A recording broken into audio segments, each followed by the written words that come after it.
Hello YouTube, my name is Dante Vargas Hall and you're watching All Things Sports, the show where I bring to you news, analysis, and scores from every sport there is. Except for badminton. No. Just no. But before I get started, I just want to explain to you the format of my show.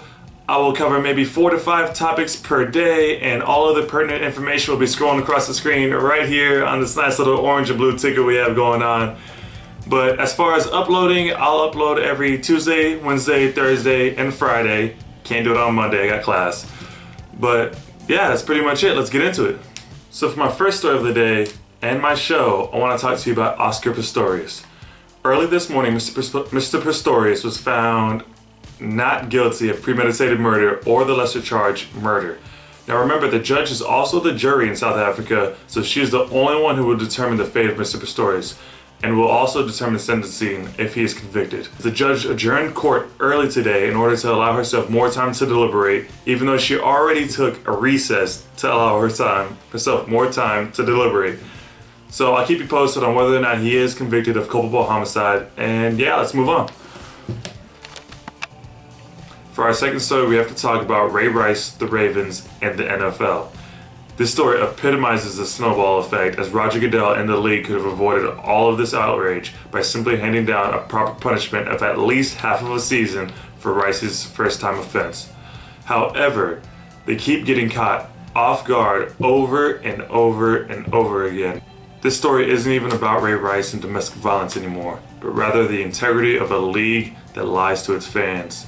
Surprisingly, a lot of Ravens fans are supporting Ray through this by wearing his number 27 jerseys for today's game. When asked why they were supporting him, they claim that the NFL instituted double jeopardy and that the only reason the NFL suspended him indefinitely was to save face, but that didn't even work. Ironically for Ray Rice, if the elevator video was leaked initially, he would probably still be in the league, since there would have been no public perception that the NFL was taking domestic violence lightly, and he probably would have been given a proper 8 to 10 game suspension the first time around, since he was a first time offender. Moving on, Floyd Mayweather is set to take on Marcos Maidana on Saturday, which will be a rematch of arguably the closest fight of Mayweather's career. He won with a majority decision last time, but barely was able to squeak it out, and Maidana is coming in with a ton of confidence as he feels that his previous fight experience against Mayweather will be what pushes him over the top. But that's only Mayweather headline number 1. Number 2 is that Floyd Mayweather only has 3 more fights left in his illustrious career. He will fight Saturday, again in May, and will have his last bout in September. If he is able to win all 3 of these bouts, he will finish his career unscathed with a remarkable 49-0 record. For my last story of the day, I want to talk about the FIBA World Cup and Team USA's utter domination of it. They beat Lithuania today by 28 points in order to coast into the finals. And they're beating teams by an average of 32.5 points per game, and they haven't won a game, closer than 21 points. Like any event, there's good news and bad news from this World Cup. The good news is that Spain lost to France in the quarterfinals yesterday, so Team USA will most likely continue their trend of cruising to victories no matter who they play in the finals.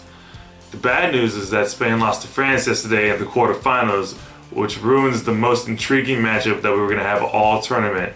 There really isn't anything like a USA versus Spain game, seeing as Spain is the only team that can hang with the Team USA right now. It truly is a different type of rivalry. You have pure athleticism, fast-paced game, shoot it up, chuck it up, threes all day, against nice half-court, teamwork, work the ball around, find the best shot. It's about the team, not about the players. That play style from Spain, and it's just a fantastic game whenever the two get together. I enjoy watching it every time.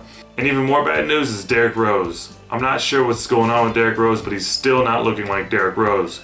He's only had 1 game this tournament in which he shot above 40%, and he's averaging about 1 turnover for every assist.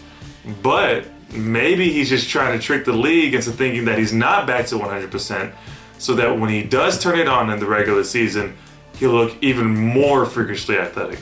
That's gotta be it. I'm a genius. So, hey guys, I just have one more thing to say today before I let you go. Today is the 13th anniversary of 9/11. I just want to remember all of those who lost their lives that day, as well as thank those who made the ultimate sacrifice that day by giving their lives so that others could retain theirs. I also want to thank those in the military who serve this proud country each and every day. I have two ex-military family members that I'm fortunate to call uncle, and I'll never forget what they did for this country. Once again, thank you all who serve.